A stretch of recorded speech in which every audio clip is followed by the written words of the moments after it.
ಭಾಳ ದಿನಗಳಿಂದ ನೀವು ಒಂದು ರೀತಿ ಯುದ್ಧದ ರೀತಿಯಲ್ಲಿ ಮಾಡ್ಕೊಂಡು ಬರ್ತಾ ಇದ್ರಿ ಸರ್. ಈಗ ನಿನ್ನೆ ಕೂಡ ಸುಧಾಕರ್ ಅವರು ಇದೇ ಮಾತನ್ನ ಹೇಳಿದ್ರು, ಯುದ್ಧ ಇನ್ಮೇಲೆ ಸ್ಟಾರ್ಟ್ ಅಂತ ಅಂದ್ಬಿಟ್ಟು.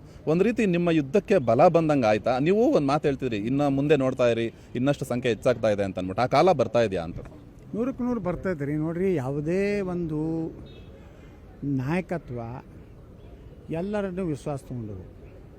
ಮತ್ತು ನೀವು ಒಂದು ಮಾಡೆಲ್ ಇರಬೇಕು. ನೀವು ಮಾಡೆಲ್ ಇಲ್ಲ, ನಿಮ್ಮ ಮ್ಯಾಗ ಗಂಭೀರವಾದಂಥ ಭ್ರಷ್ಟಾಚಾರ ಪ್ರಕರಣ ಇವೆ. ನೀವು ನಿಮ್ಮ ಅಪ್ಪನ ಸಹಿಯನ್ನು ನಕಲಿ ಮಾಡಿದ್ದು ಆರೋಪ ಇದೆ. ಇವೆಲ್ಲ ಗಂಭೀರವಾಗಿದ್ದು, ಇವಕ್ಕೆಲ್ಲ ಕ್ರಿಮಿನಲ್ ಇದಾಗಬೇಕು. ದುರ್ದೈವ ಅಂದರೆ Siddaramaiah, D K Shivakumar, Vijendra Gowda adjustment ಅದಾರೆ. ಇವ್ರ ಅಡ್ಜಸ್ಟ್ಮೆಂಟ್ ನಮ್ಮ ಭಿಕ್ಷೆಯಿಂದಲೇ ನೀ ಎಮ್ ಎಲ್ ಎ ಅಂತ ಹೇಳಿದ್ರು ಅದಕ್ಕೆ ಉತ್ತರ ಕೊಡಲಿಲ್ಲ. ಗುಲ್ಬರ್ಗಕ್ಕೆ ಹೋಗ್ತೀನಿ ನಾನು, ರಾಜೀನಾಮೆ ಕೊಡಲೇಬೇಕು ನಮ್ಮ ಯಾರೋ ಪ್ರಿಯಾಂಕಾ ಖರ್ಗೆ ಅಂತ ಹೇಳಿದ್ರು, ಅಲ್ಲಿ ಹೋಗಲೇ ಇಲ್ಲ. ಭಯಪಟ್ರಿ, ಯಾಕಂದ್ರೆ ನಿಮ್ಮ ಅಪ್ಪಂದು ಪೋಕ್ಸೋದಾಗ ಜೈಲಿಗೆ ಹಾಕ್ತೀನಿ ಅಂದ್ಕೊಳ್ಳಿ ನೀನು ಕಲಬುರಗಿಗೆ ಹೋಗಲಿಲ್ಲ. ಶಿವಮೊಗ್ಗದಾಗೆ ಒಂದು ಬಾಣಂತಿಯರ ಸಮಾವೇಶನ ನಡ್ಬೇಕು ನಿಂತು ಫೋಟೋ ತೊಗೊಂಡು ಕಾರಣಕ್ಕೆ ಕಾಂಗ್ರೆಸ್ನ ನಾಯಕರ ಜೊತೆ ಅಡ್ಜಸ್ಟ್ಮೆಂಟ್ ರಾಜಕಾರಣ ಅಡ್ಜಸ್ಟ್ಮೆಂಟ್ ಮತ್ತೇನು ರೀ.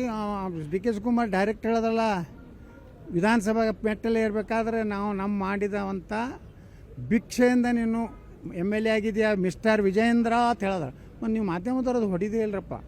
ನೀವು ಹೊಡಿದೇ ಬೇರೆ. ವಿಜಯೇಂದ್ರ ಭಾರಿ ಪ್ರಭಾವ, ಡಿ ಕೆ ಶಿವಕುಮಾರ್ ಕಲ್ಲು ಬಂಡೆ, ಅದೇನೋ ಬಂತಾರೆ ಬಂಡೆ, ಇದು ರಾಜ ಹುಲಿಯ ಮಗ. ಇವು ಎರಡು ಹೊಡ್ಕೋತಿರ್ತೀರಿ ಯಾವಾಗಲೂ. ಬಹಳ ಅರೋಗಂಟಾಗಿ ಹೋಗ್ತಿದ್ದೀರಿ ಸರ್. ಅಂದ್ರೆ ನೀವು ವಿಜಯೇಂದ್ರ ಬಚ್ಚ, ದುಡ್ಡಿನ ಮದ, ಇಂಥ ವರ್ಡ್ಗಳನ್ನ ಬಳಸ್ಕೊಂಡು ತುಂಬಾ ಅರೋಗಂಟಾಗಿ ಬಹಳ ನೇರವಾಗಿ ನಿಮಗೆ ಸುವರ್ಣದವ್ರಿಗೆ ಅರೋಗಂಟದ್ರ ಬಹಳ ನೇರವಾಗಿ ಹಣ್ಮಕ್ನವ್ರಿಗೆ ಹೇಳ್ರಿ. ಆಯ್ತು, ಬಹಳ ನೇರವಾಗಿ ಹೇಳ್ತಿದ್ದೀರಿ. ಹೊಡಿರಿ ನಿಮಗೆ. ಆದ್ರೆ ವಿಜಯೇಂದ್ರ ಮಾತ್ರ ಏನ್ ಹೇಳ್ತಿದ್ದಾರೆ ನಿಮಗೆ? ವಿಜಯೇಂದ್ರ ಮಾತ್ರ ನಿಮ್ಗೆ ಆಲ್ ದಿ ಬೆಸ್ಟ್ ಹೇಳ್ತಾ ಇದಾರಲ್ಲ. ನಾವೇನೇ ಅಂತ ನೋಡ್ರಿ, ಅಯೋಗ್ಯರು ಹೆಂಗೆ ಇರ್ತಾರೆ ಯಾವಾಗಲೂ. ನೀವು ಎಷ್ಟೇ ಅವನು ಹೊಗಳಿದ್ರು ಸಹಿತ ಜನರೊಳಗೆ ಅವ್ನು ಮನ್ನಣೆ ಇಲ್ಲ. ನಾಳೆ ನಿಮ್ಮ ಸಭೆಯ ವಿಚಾರ ಅಜೆಂಡಾಗಳು ಸರ್? ಅದೇ ಹೇಳಿವಲ್ರಿ ಅಜೆಂಡಾ. ಮತ್ತೆ ಅದೇ ಅದೇ ಅದೇ ಅದೇ ಅದೇ ಅದೇ ಅದೇ ಹಾಡಿದ ಹಾಡೋ ಕಿಸಬಾಯ್ದ ಸತ್ತಾರ. ಅದೇ ಯಾರು ಸರ್ ಅಧ್ಯಕ್ಷರು? ನಿಮ್ಮ ಒಂದು ಟೀಮ್ ಪ್ರಕಾರ, ನಿಮ್ಮ ಒಂದು ಸಭೆ ಚರ್ಚೆ ಮಾಡ್ತೀವಿ ಯಾರು ಅನ್ನೋದು ನಾಳೆ ನಿರ್ಣಯ ಮಾಡ್ತೀವಿ ಸರ್. ಇಷ್ಟೆಲ್ಲ ಆಗ್ತಿದ್ರು, ಹೈಕಮಾಂಡ್ ಯಾಕೆ ಸುಮ್ಮನೆ ಇದೆ ಅಂತ ಸರ್? ನಿಮ್ಮ ಬಿಜೆಪಿ ಹೈಕಮಾಂಡ್ ಬಂದಿರ್ತಾರಲ್ಲ, ಕೇಳ್ರಿ ಅವ್ರಿಗೆ ಯಾಕೆ ಸುಮ್ಮದಿರಪ್ಪ. ವಿಜೇಂದ್ರ ಎಷ್ಟು ಒಳ್ಳೆಯವದಾನ, ಪ್ರಭಾವಿ ಅದಾನ.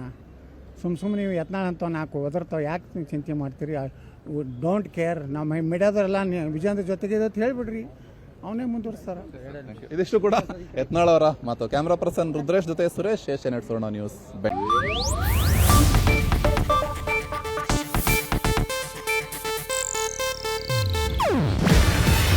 ಇದು ಏಷ್ಯಾನೆಟ್ ನ್ಯೂಸ್ ನೆಟ್ವರ್ಕ್ ಪ್ರಸ್ತುತಿ. ನೀವು ನೋಡ್ತಿದ್ದೀರಾ ಏಷ್ಯಾನೆಟ್ ಸುವರ್ಣ ನ್ಯೂಸ್.